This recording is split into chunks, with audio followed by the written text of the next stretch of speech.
عظیم مقام ہے، اس کا حوالہ اب عمران خان صاحب کے ساتھ ان 3 ویڈیو کے بعد نہیں دینا چاہیے، میں تو نہیں دوں گا کم از کم۔ تو وہ گجرات کے ریاست مدینہ کے والی ہونے کا دعویٰ کریں، اس مدینہ کے اوپر رحم کریں خدا کے واسطے، وہ مسلمانوں کے لیے بڑی مقدس جگہ ہے، اس کا جو ہے احترام وہ کسی طرح کم نہیں ہونا چاہیے ان کے ان جعلی بیانوں سے۔ اب آ جائیے یہ شرک والی بات پہ، ان کی ویڈیوز ان کی اپنی زبان سے وہ کہہ رہی ہے کہ میں بار بار شرک کر رہا ہوں۔ اگر ان کی بات مان لی جائے کہ ضمیر بیچنا اور خریدنا یہ شرک ہے، تو اس کا سب سے بڑا جرم خود خان صاحب نے کیا ہے اور اس کا اقرار بھی کیا ہے۔ دیکھیے گزارش یہ ہے کہ یہ جو سبق دینا ہے نا لوگوں کو، بلکہ جس کو اب یہ کہنا چاہیے کہ گمراہ کرنا ہے جو لوگوں کو، یہ نوجوانوں کو جس راہ پر ڈال دیا ہے خان صاحب نے، وہ ان کے گلے پڑنے والی ہے۔ ایک دن میری بات یاد رکھیں آپ کہ جھوٹ جو ہے اس کے چلنے کی ایک حد مقرر ہے، اس کے بعد جب سچ کا وقت آتا ہے یا سچ اپنا رنگ دکھانے لگتا ہے تو پھر راستہ نہیں ملتا فرار کا کوئی۔ خان صاحب کو تیار ہونا چاہیے اس کے لیے۔ اوپر نیچے آنے والی 3 ویڈیوز میں 2-3 باتیں کلیئر ہو گئی ہیں۔ ایک تو یہ کہ 27 مارچ کے اس جلسے سے وہ لہرانے والا کاغذ وہ ڈرامہ بے معنی ہے۔ یہ دوسری بات یہ کہ خان صاحب یہ کہا کرتے تھے، نقلیں اتارا کرتے تھے نواز شریف کی، مجھے کیوں نکالا، مجھے کیوں نکالا۔ تو مجھے یہ بتائیں کہ یہ پچھلے 5 مہینے سے کیا کر رہے ہیں؟ اتنا رونا دھونا اور ماتم تو نہیں کیا تھا نواز شریف نے، اس نے 2 جلسے کیے تھے نا جی ٹی روڈ کے اوپر، لیکن یہ جو پچھلے آہو پکار ہم سن رہے ہیں کہ میں ہوں تو اقتدار ہے، میں ہوں تو حکومت ہے، میں ہوں تو پاکستان ہے، یہ ان کو آنا چاہیے باہر اس میں۔ اچھا بخاری صاحب، دوسری سائڈ کا ورژن بھی تو آنا چاہیے نا۔ وہ لوگ کہہ رہے ہیں کہ یہ آڈیوز جو ہیں یہ جعلی ہیں، فیک ہیں، مبینہ آڈیو جوڑ کر بنائی گئی ہے۔ اسد عمر صاحب یہ کہہ رہے ہیں آوازیں جوڑ کر آپ این آر او کو جائز ثابت کریں گے؟ یہ سوال فواد چودھری صاحب نے بھی کیا ہے، تو وہ تو کہہ رہے ہیں کہ یہ اصلی نہیں ہے، صحیح نہیں ہے۔ یہ سارے لوگ جو ہے نا میرے نزدیک عقل سے آ رہی ہیں۔ دیکھیے یہ خان صاحب ٹھیک کہہ رہے ہیں کہ ویڈیوز کیسے بنائی جاتی ہیں، کیونکہ ان کے پاس تو اس کا ایکسپرٹ ہے، آڈیوز بھی کیسے بنائی جاتی ہیں۔ اگر آپ کو یاد ہو بشرا بی بی جو ارسلان خالد کو جو ہدایات دے رہی تھی، اور کیا تھی، اس کو یہ کر دو، اس کو یہ کر دو، اس کو اس سے جوڑ دو، اس کا غداری کا بیانیہ بنا دو، تو وہ خان صاحب اس حد تک تو ٹھیک کہہ رہے ہیں کہ انہیں پتہ ہے یہ کیسے بنتی ہیں۔ بخاری صاحب دیکھیں، یہ اس امکان کو تو آپ رد نہیں کر سکتے نا کہ کوئی آڈیو جعلی ہو ہی نہیں سکتی، کیونکہ آج جلسے میں خان صاحب نے بھی جو ہے میاں صاحب کی ایک آڈیو چلائی ہے۔ وہ بہت ہی بھونڈی حرکت ہے کہ نواز شریف صاحب اپنے مخالفت میں خود بیان دے رہے ہیں۔ وہ جو ثابت کرنا چاہتے ہیں، میں اسی کی طرف اشارہ کر رہا تھا، آپ نے میری بات سمجھی نہیں ہے، میں پھر کہتا ہوں۔ جی جی بتائیے۔ میں یہ کہہ رہا ہوں کہ وہ ٹھیک کہہ رہے ہیں کہ ویڈیوز اس طرح بنتی ہیں، کیونکہ وہ خود بنانے کے ماسٹر ہیں، ان کے پاس وہ ماہرین بھی ہیں جو بناتے ہیں۔ لیکن ان کی جتنی بھی آڈیوز چلی ہیں اب تک، ان میں سے کسی ایک پی ٹی آئی کے بندے نے بسمیت عمران خان صاحب کے اس کو چیلنج نہیں کیا ہے کہ یہ ہماری آوازیں نہیں ہیں۔ آپ مجھے بتائیں کہیں سے کنٹراڈکشن آئی ان 3 آڈیو لیکس کی؟ نہیں، ان کے حوالے سے تو نہیں ہے، یہاں پر یہ جو ریسنٹ آئی ہے اس کے حوالے سے تو فواد چودھری صاحب کہہ رہے ہیں۔ دیکھیں میں عرض کروں آپ سے کہ کسی نے یہ نہیں کہا کہ یہ عمران خان کی آواز نہیں ہے، لیکن وہ کہہ رہے ہیں جوڑ کے بنائی گئی ہیں۔ دیکھیں یہ تو پھر ایک جس کو کہتے ہیں نا وائلڈ الزام ہے، ایک یعنی بہت ہی بے ڈھنگا یا اس کو کہہ لیں بے تکا اور مبہم قسم کا الزام ہے۔ یعنی میرے خیال سے تھوڑا سا آگے بڑھ جائیں اس کے اوپر، اگر کہ باتیں کیا ہوئی ہیں۔ آپ ان کے جو ہے اس دعوے کو بالکل کوئی ویٹیج دینے کو تیار ہاں نہیں نہیں، میں بالکل ویٹیج دینے کو اس لیے تیار نہیں ہوں۔ ہو سکتا ہے نا، فورینسک ہو سکتا ہے، دیکھیں نہیں، میں نے ویڈیو کے جو ہیک کرنے والا اس نے بھی کہا ہے کہ آپ اس کی بے شک فرانسک کرا لیں، اچھا، اور جو اتنی گفتگو ہم نے اب تک فیڈ بیک سنا ہے، چاہے وہ سیاسی طور پر ہے، چاہے وہ کسی بھی انداز سے ہے، کسی نے یہ نہیں کہا ہے کہ یہ ان کی آوازیں نہیں ہیں یا یہ ان کے الفاظ نہیں ہیں۔ اب ذرا تھوڑا سا الفاظوں کی طرف بھی آ جائے نا، ویڈیو تو اب دیکھیں نا، ان کو چاہیے نا فرانسک کروا لیں اور ثابت کر دیں کہ نہیں جناب یہ جعلی ہیں۔ تو ابھی تک تو انہوں نے ایسی کوئی کوشش نہیں کی، اور میرا نہیں خیال کہ کریں گے، کیونکہ ان کو پتہ ہے کہ اس سے بڑھ کے اور بہت مال ہے اس ہیکر کے پاس، اچھا، تو وہ چھیڑیں گے نہیں اس کو۔ خان صاحب یہ فرماتے ہیں کہ میر جعفر اور میر صادق والا جو بیانیہ ہے اس کو بڑھاوا دیں، اس کو برانڈ بنا لیں۔ جو بعد میں کہتے ہیں نا کہ میں نے تو نہیں کہا کسی کو، میں تو میری مراد یہ نہیں تھی، ان کی مراد تھی کہ جو سپہ سالار تھا سراج الدولہ کا، اس کا نام تھا میر جعفر۔ تو وہ بتاتے بھی ہیں کہ میں کس کو کہہ رہا ہوں، کون ہے میرا ایڈریسی، اس سے بھی واپس نہیں جا سکتے وہ۔ پھر وہ جو بات ہے نا کہ 5 میں نے خرید لیے ہیں، 5 اور مل جائے اور وہ ہمیں 5 دے دے۔ اب وہ جو ہے نا، میں اس کے اوپر جانا نہیں چاہتا، لیکن لوگ بیوقوف نہیں ہیں، ان کو سمجھ آ گئی ہے بہت اچھی طرح سے کہ وہ کون ہے۔ پتہ آپ کو بھی ہے, کھائیں قسم نہیں پتہ. اینی وے, اچھا جی, اب دوسری بات یہ کہ خان صاحب یہ فرما رہے ہیں کہ غلط اور ٹھیک کی بحث میں نہ پڑیں, سب ٹھیک ہے. یعنی آپ اندازہ کریں کہ ان کا لیول یہ ہے کہ وہ ایک طرف تو کہتے ہیں کہ جی میں نے کبھی زندگی میں جھوٹ بولا نہیں ہے اور نہ جھوٹ بولنا چاہیے, دوسری طرف کہہ رہے ہیں کہ سیاست میں اقتدار کے لیے آپ کو جو بھی کرنا پڑے وہ جائز ہے. میرے خیال سے اس وقت خان صاحب کی صورتحال بہت نازک ہے.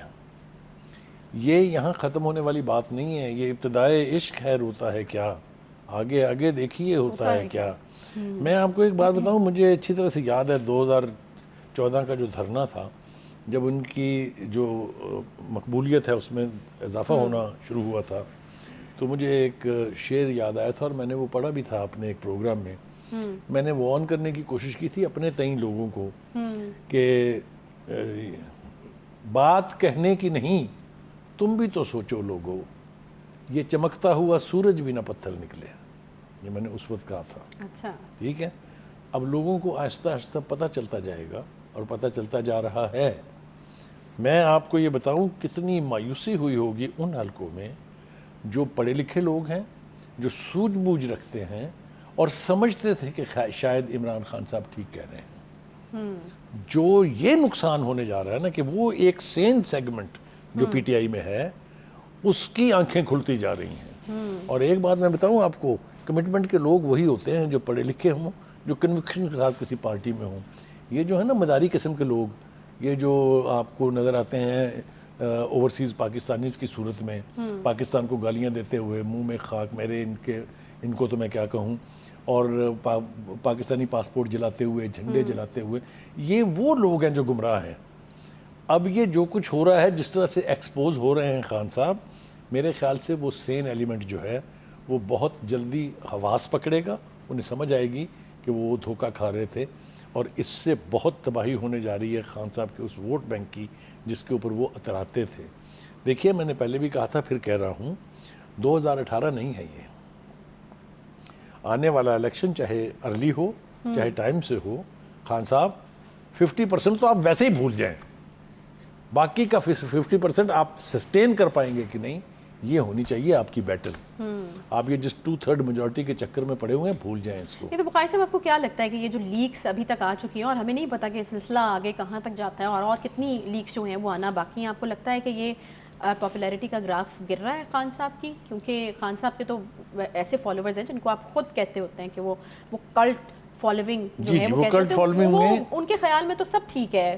ان کو لگتا ہے کہ ابھی اس طرح کی حرکتیں کر کے شاید خان صاحب کو بدنام کرنے کی کوشش کی جا رہی ہے. اور پھر ایک طبقہ ایسا بھی اس میں جن کو یہ لگتا ہے کہ اگر خان صاحب کر رہے ہیں تو پھر ٹھیک کر رہے ہیں, اچھے مقصد کے لیے کر رہے ہیں, خان صاحب کے ہاتھ بالکل صاف ہیں. اگر آپ چور ڈاکوں کے لیے وہی کچھ کریں تو وہ غلط ہے, لیکن اگر خان صاحب کے لیے کیا جائے چاہے وہ لوگوں کو توڑنا ہی ہو تو وہ ٹھیک جائے. یہ آپ کی اپنی رائے ہے یا؟ نہیں, میں آپ کو کہہ رہی ہوں کہ ایک طبقہ ایسا بھی پایا جاتا ہے. ٹھیک ہے, دیکھیے میں اس طبقے کو ہی وارن کر رہا ہوں, میں ایڈریس بھی اسی طبقے کو کر رہا ہوں کہ پڑھا لکھا آدمی جو سیگمنٹ ہے وہ تو خود ہی سمجھ جائے گا. ان کو میرے پروگرام میں کچھ کہنے سے کوئی فرق نہیں پڑنے والا, وہ خود ان کی آنکھیں کھل جائیں گی جو کچھ وہ کانوں سے سن آنکھوں سے دیکھ رہے ہیں. دوسرا بخار ان کا اترے گا وہ جب الیکشن ہوں گے اور اس کا رزلٹ آئے گا. میں نے آپ کو بتا دیا ہے کہ 50% تو خان صاحب ویسے ہی بھول جائیں کیونکہ وہ سرپرست نہیں ہیں, کو 15% کے قریب وہ بھول جائیں کیونکہ وہ الائز بھی نہیں ہے. اب خان صاحب کو یہ جنگ لڑنی ہے اکیلے, اور اس کے نتائج کتنے خوفناک ہو سکتے ہیں یہ ابھی شاید it is too early to say. لیکن یہ بات میں آپ کو بتا دوں کہ ووٹ بینک ان کا جو ہے اس میں دراڑیں پڑ رہی ہیں, ایروڈ ہو رہا ہے وہ, اور جس تیز رفتاری سے خان صاحب اس کو ایروڈ کروا رہے ہیں تو اللہ خیر کرے ان کی. صحیح ہے, ایک چھوٹا سا یہاں پہ بریک لیں گے جی. بریک کے بعد واپس آئیں گے تو کچھ بات کرنی ہے ہمیں گرفتاریوں چھاپوں کی, کیونکہ ہم دیکھ رہے ہیں کہ ایک طرف اگر خان صاحب جو ہیں وہ لانگ مارچ کو لے کر پرعزم ہیں تو روکنے کے لیے تیاری جو ہے وہ رانا صاحب کی بھی پوری ہے. وہاں سے بھی بیانات کا سلسلہ جو ہے وہ آ رہا ہے. اس کے علاوہ خان صاحب کے اوپر, ان کی پارٹی کے اوپر جو کیسز ہیں وہ بھی تلوار بن کر لٹکے ہوئے ہیں, اور اسی میں ایک اہم پیش رفت جو ہے فورن فنڈنگ کیس کے حوالے سے ہوئے ہے. گرفتاریاں, چھاپے, تلاشیاں, اس پر بھی بات ہوگی. ایک بریک کے بعد ساتھ رہیے.